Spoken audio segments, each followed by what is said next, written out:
Shoutout, Hans PP. Nanay Imelda nagulat sa inamin ni Joy, Diwata Joy may nagustuhan na pala. Yan ang sama-sama nating malalaman mamaya mga kalingap. Isang mapagpalang araw sa inyong lahat mga kalingap, sanay hindi nyo po makalimutan na mag-like sa video na ito.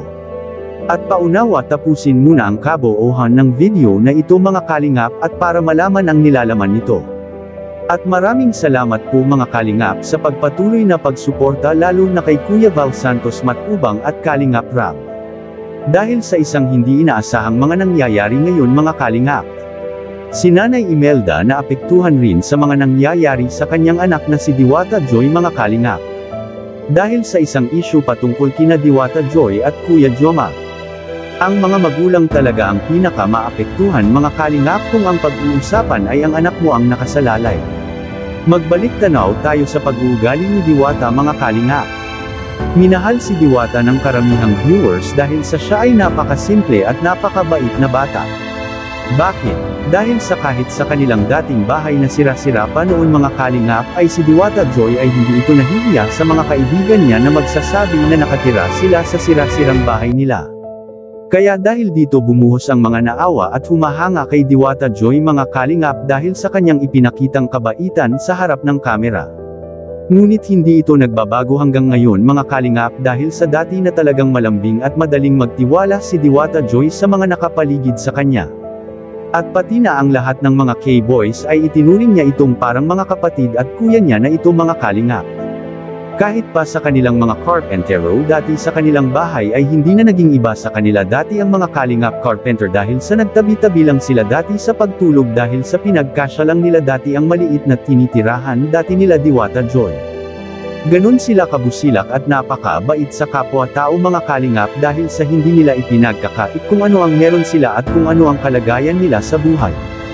At sa aking kaalaman mga kalingap patungkol kay Diwata Joy ay masasabi ko po ang lahat sa inyo na hindi basta-basta makapag-boyfriend si Diwata Joy.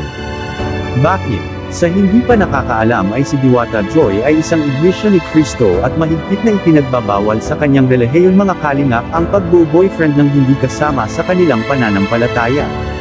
Kaya kung sino man ang nagbabalak na manligaw kay Diwata Joy mga kalingap ay papasok muna ito sa kanilang relihiyon at para wala nang maging conflict sa kanilang dalawa.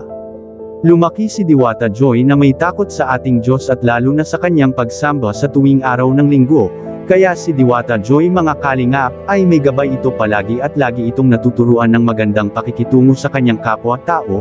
Kaya makikita natin sa kanya ang pagiging masiyahin at kahit nasa problema pa ito mga kalingap, ay masaya pa rin ito para sa kanyang sarili. At Diwata Joy may nagustuhan na pala. Makikita po natin sa video. Tulog, iyak na lang iyak. Yes, alin po doon, Nay?